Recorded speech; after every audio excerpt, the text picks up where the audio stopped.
con nuestro invitado de esta mañana, el presidente del Banco Central de Reserva, Óscar Cabrera. Le tomaremos el pulso al estado actual de la economía y a las previsiones para este año.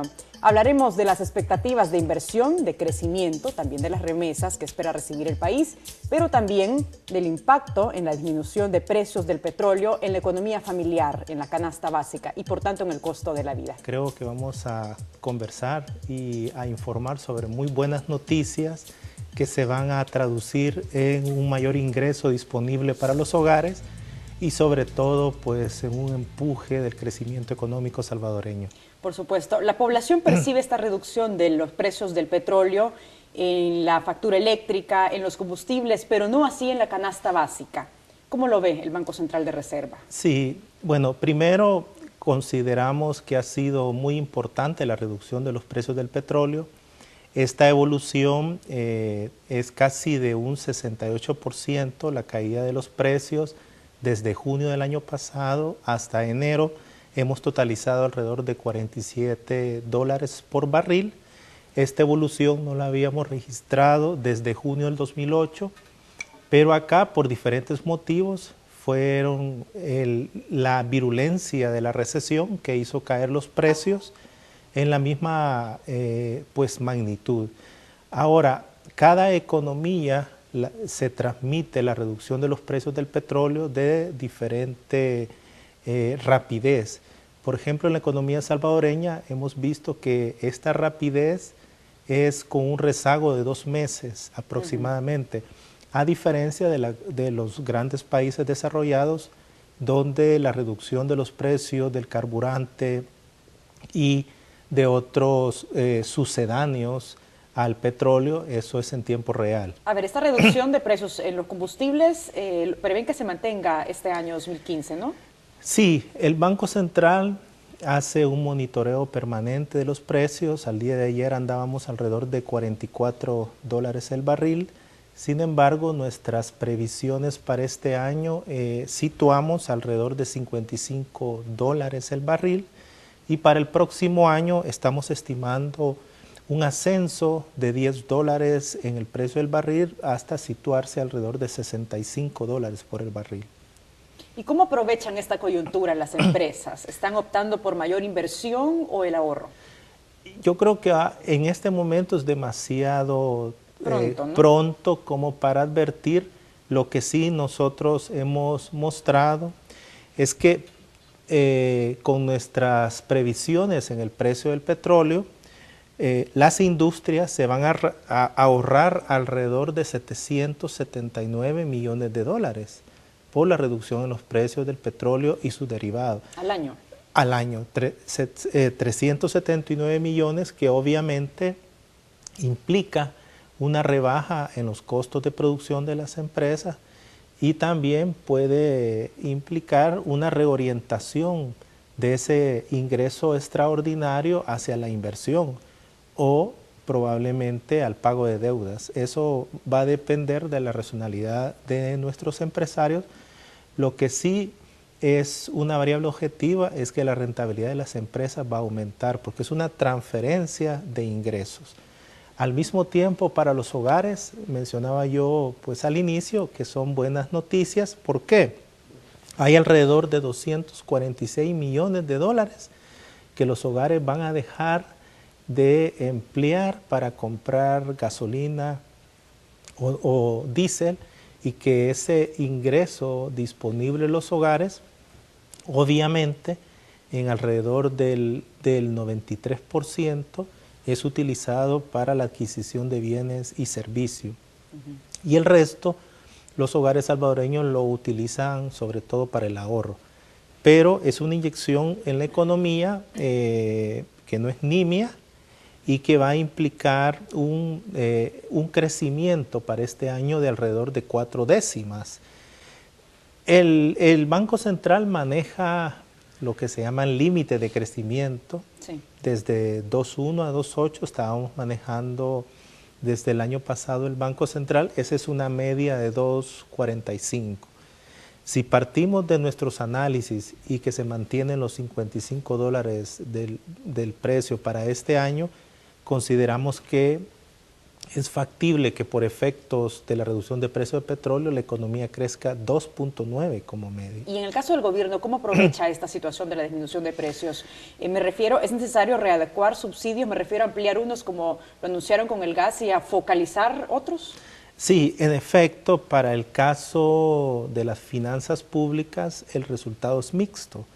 Por un lado, nosotros preveemos una reducción en el IVA por precio de las importaciones pues, de derivados de petróleo, que esta reducción será alrededor de 66 millones de dólares, pero por otro lado, nosotros estamos viendo que por el lado de los pagos de subsidios pues van a ser mucho menores y el efecto al final de cuentas sobre el déficit fiscal va a ser casi cero, ¿verdad?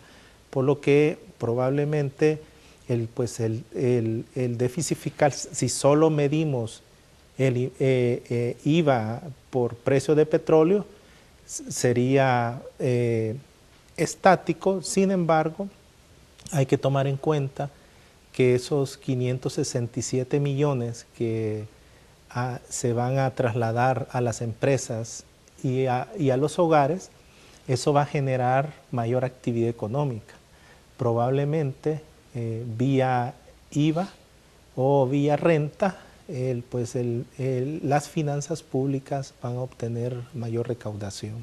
Quiero referirme al tema del déficit fiscal y lo quiero ejemplificar para que la población nos entienda y lo pueda percibir de mejor manera. El gobierno tiene sus ingresos y gastos como los tiene cualquier familia salvadoreña. A la familia le llegan los ingresos vía salarios en general, al gobierno vía impuestos. Para este año 2015, el gobierno contempla un déficit similar al del año 2014, que es en torno al 4% del PIB. ¿Por qué? En efecto, usualmente la mayoría de analistas económicos han hecho un símil de los hogares en cuanto al déficit fiscal, pero hay que hacer ciertas matizaciones. Por ejemplo, el sector público es un jugador muy importante dentro de lo que es la compra de bienes y servicios en la economía. Si el sector público congela un 10% de los bienes y servicios en la economía, esto puede implicar una reducción en el ingreso de los hogares y también en la rentabilidad de las empresas. Por lo tanto, las reducciones de gasto corriente hay que tener mucho cuidado porque no son las mismas para aquellas familias que tienen un ingreso disponible elevado respecto a los hogares que reciben subsidio y tienen un ingreso bajo. Sí.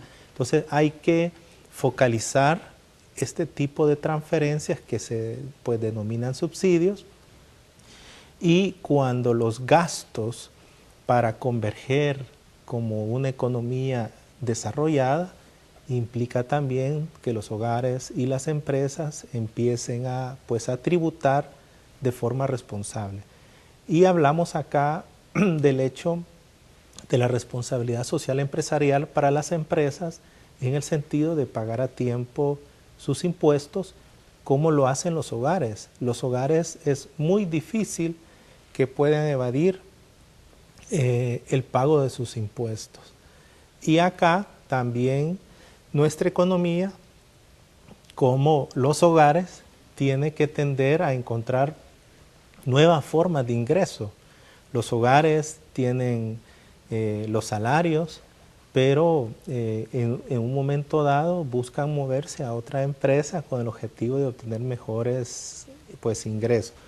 En el caso del gobierno tenemos que irnos moviendo desde impuestos indirectos, que es el IVA, el impuesto a las transacciones financieras, a impuestos directos, como por ejemplo el impuesto sobre la renta, el impuesto al patrimonio, que somos uno de los pocos países en América Latina que no lo tiene, con el objetivo de que exista lo que se llama cohesión social, que los hogares y las empresas paguen de acuerdo a la generación de sus ingresos y que no penalicemos a los hogares por la función que les compete, que es la función de consumir.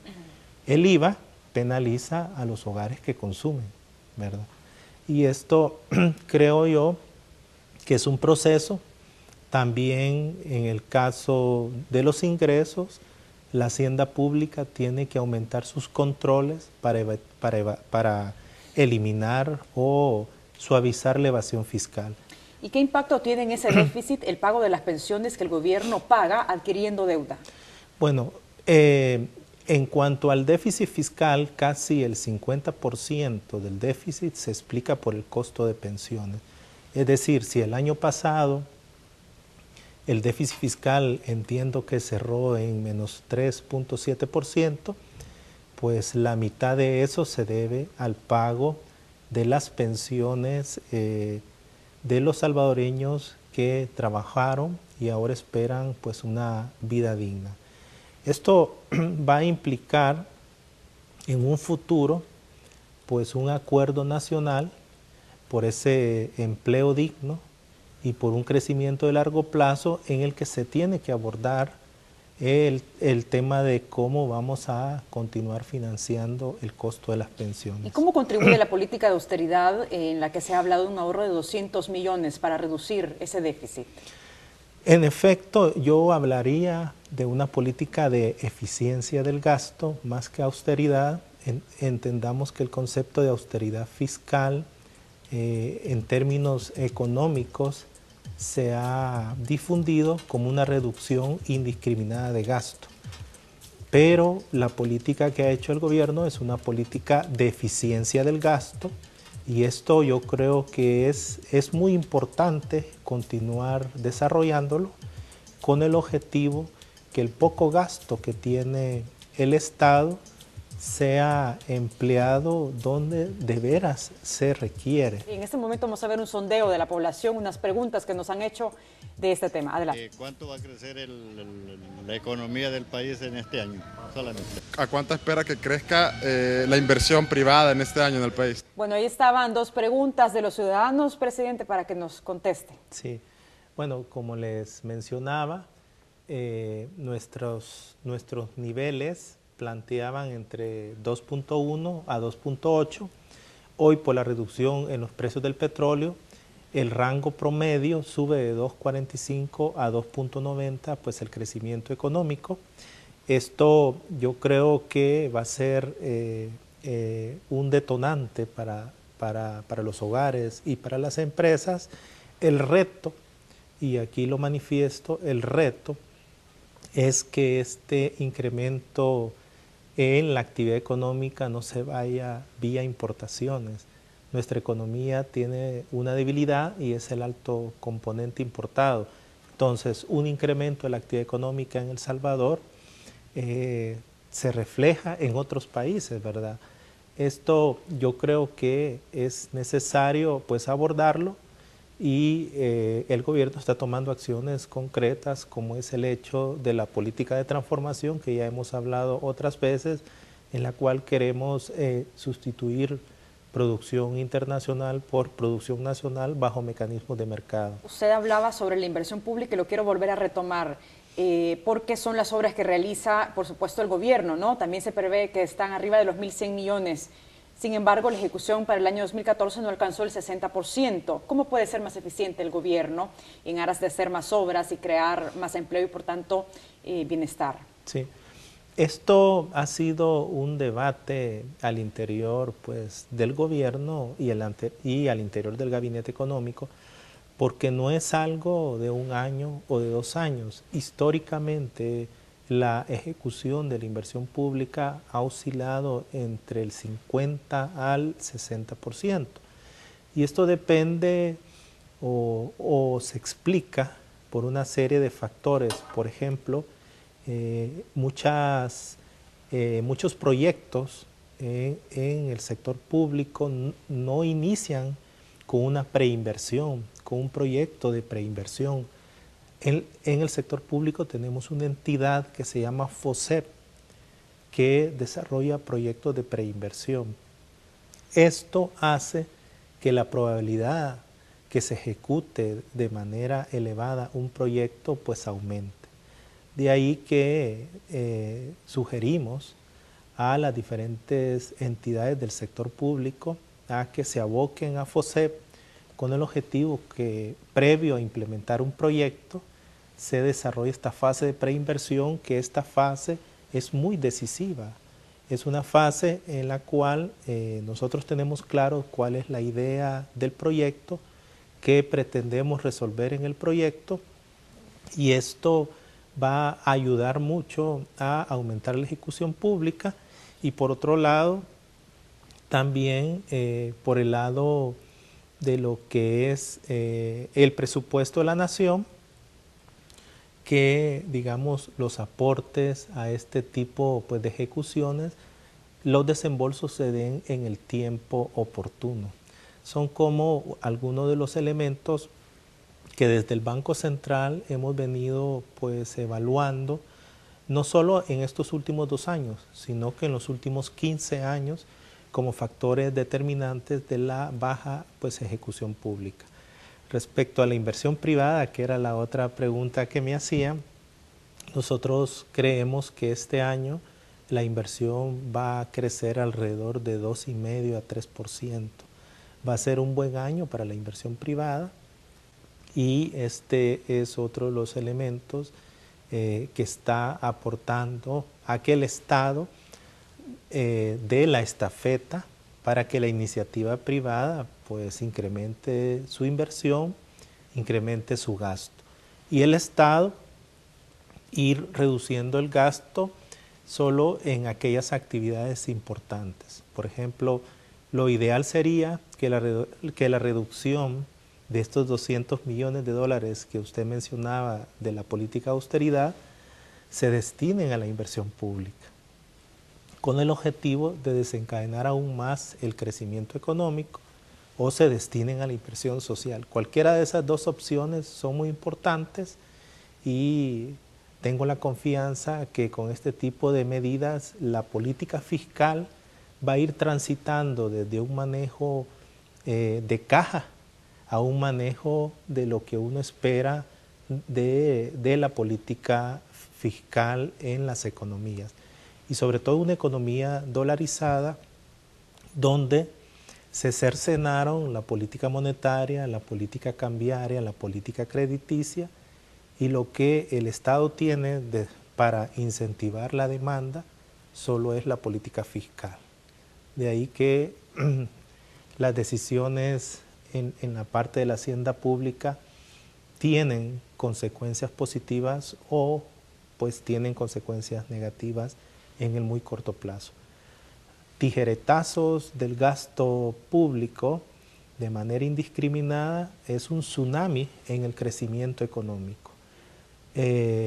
Poca ejecución pública por parte de las entidades del sector público también tiene consecuencias de menor crecimiento económico. Hablemos del tema de las remesas, porque estas se incrementaron en el año 2014. ¿Cuáles son las perspectivas para este año, tomando en cuenta que hay una buena previsión en la economía estadounidense? Sí, bueno, nosotros creemos que el crecimiento inusitado que tuvimos el año pasado de alrededor de 6,7% no va a ser igual para este año. Nosotros consideramos que lo más sostenible es un crecimiento entre 3 y 4%, dado que el año recién pasado los Estados Unidos en su actividad económica repuntaron, y esto también dio como consecuencia que la tasa de desempleo hispano cayera hasta niveles de 6,5%. Ese es quizás uno de los elementos positivos en el incremento de la remesa. Lo que sí estamos seguros es que el flujo de remesas, por lo menos en los próximos 3 años, se va a mantener. En cambio, las exportaciones, para hablar también de lo negativo, tuvieron un bajo desempeño en el año 2014, cuando cayeron un 4%. ¿Cuál es la expectativa para este año? Bueno, en el caso de las exportaciones, nosotros esperamos que retomen un crecimiento positivo alrededor del 4%. El año pasado yo creo que hay que matizar la reducción de las exportaciones, porque dentro de los grandes componentes de las exportaciones, los que cayeron en demasía fueron las exportaciones de café, más por factores endógenos asociados al cambio climático, como fue la virulencia de la roya, pero también me valdría la pena destacar que las exportaciones manufactureras, las que le llamamos no tradicionales, estas sí crecieron 1.1 positivo. Y otro elemento importante son las exportaciones de servicios. Las exportaciones de servicios crecieron alrededor del 2.5% positivo. Estamos hablando del aporte de estas empresas como Aeroman, Call Center, que están activando la venta de servicios pues, al resto del mundo. Ahora, nosotros consideramos que este crecimiento del 4% positivo va a retomar una tendencia normal, y esto está asociado no solo con esa visión tradicional que solo existen fallos de gobierno, es decir, burocracia, tramitología. Yo creo que las empresas también deben de hacer sus deberes en el sentido de programas de reconversión industrial, reducción de costos a través de incrementos en la productividad, pero que conste, no a través de la reducción de los salarios. Los empresarios en El Salvador en estos dos últimos años han visto que esa fórmula trillada que recomendaba reducir los costos del trabajo, lo que ha traído como consecuencia es la reducción de sus ventas. Lo que debemos de hacer es aumentar los salarios de los trabajadores, porque los trabajadores y sus familias, su función principal es el consumo. A propósito de lo que dijo sobre la tramitología, hace unas semanas la directora ejecutiva de la Corporación de Exportadores del Salvador, Coexport, Silvia Cuellar, en su análisis de las causas de la caída de las exportaciones, insistió en los problemas de la burocracia y la tramitología. ¿Qué opina? ¿Qué se está haciendo para reducir esa burocracia? Sí. Bueno, como mencionaba, esta es una de las variables. Hay variables que digo va a resolver una parte del problema, pero los problemas son estructurales. Los costos de producción de nuestras empresas son más elevados con nuestros socios comerciales, y eso implica que por más que aporte bienes públicos el Estado, también las empresas desde su lado tienen que acometer proyectos pues, de incrementos pues, en la productividad. Respecto a la burocracia y la tramitología, hay acciones concretas. El Ministerio de Economía ha estado trabajando en la reducción de los trámites. También hay un componente muy importante, entiendo, dentro de Fomilenio 2, que implica tramitología, y hay un componente dentro de la inversión que se va a hacer en Fomilenio 2 dirigido a este elemento, que en mi opinión es importante, pero no el más fundamental para que nuestras empresas sean más competitivas. ¿A qué le atribuye el gobierno una inflación negativa del 0.7% en enero de este año? Bueno, primero a lo que hemos estado conversando a lo largo del programa es la reducción de los precios del petróleo. Esta reducción de los precios del petróleo ya en enero se está viendo reflejada en una caída de precios tanto en los alimentos como en el precio de la energía. El precio de la energía cayó alrededor de 11%, del gas propano, pues de la gasolina. Sin embargo, el Banco Central estima que para 2015 la inflación va a oscilar alrededor de 0.5% positivo. ¿Se puede esperar que sigan disminuyendo los precios de la canasta básica, que es lo que más le interesa a la población? Yo creo que existe como la ruta para que los precios de la canasta tiendan a disminuir, no tan abruptamente, pero sí vamos a ir viendo que la inflación va a andar alrededor entre 0 y 1%, y esto implicará hasta cierto punto pues un ahorro sustancial para las familias.